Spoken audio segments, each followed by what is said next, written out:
Ever since the boy was born, his mother did everything she could to provide him with a decent life, even in the midst of poverty. A humble widow, she worked hard every day, washing clothes, cooking for neighbors, collecting firewood, and selling what she could to support her son.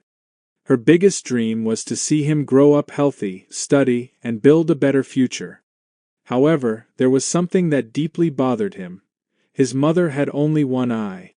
Her physical condition sparked cruel comments wherever they went.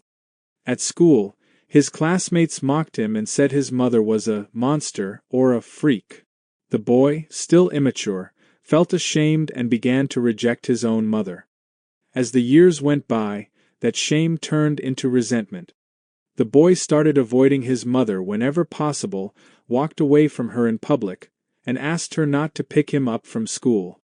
Gradually, he began treating her coldly, as if she were to blame for all his problems and insecurities. When he finished his studies, he received a scholarship to study in another city and left without looking back. There, he graduated, got a good job, got married, and had children. To everyone around him, he claimed his parents had passed away. He never mentioned the woman who had raised him with such sacrifice. One day, as an adult, he received an unexpected visit. When he opened the door, he saw his mother, older now, wearing simple clothes and with a timid smile on her face. She had found out where he lived and came just to see him and meet her grandchildren. The son, embarrassed, grew furious. He yelled at her and told her never to appear in his life again. With a broken heart, the mother left in silence. Days later, he sent her a letter asking her not to try to contact him anymore. His shame and pride were stronger than any gratitude he might have once felt. Several years went by.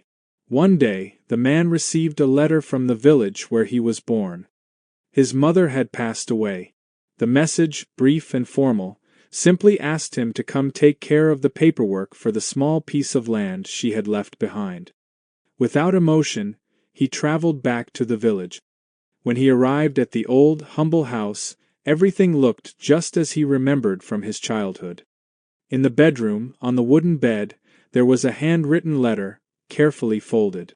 It was from his mother. Curious, he opened it and began to read. In the letter, she revealed something he had never known. When he was little, he had an accident and lost one of his eyes. Since there was no money for proper treatment, she had donated one of her own eyes so he could see normally and avoid discrimination. She concluded, "I did it all with love. I only wanted you to be happy." Upon reading those words, the man dropped to his knees. Tears streamed down from the two eyes that he now knew were not entirely his. For the first time, he felt the weight of ingratitude, of misplaced shame, and of the love he had rejected for so long. It was too late to apologize, but not too late to change. From that day on, he began telling his children the real story of their grandmother, the woman who gave him everything, even her sight.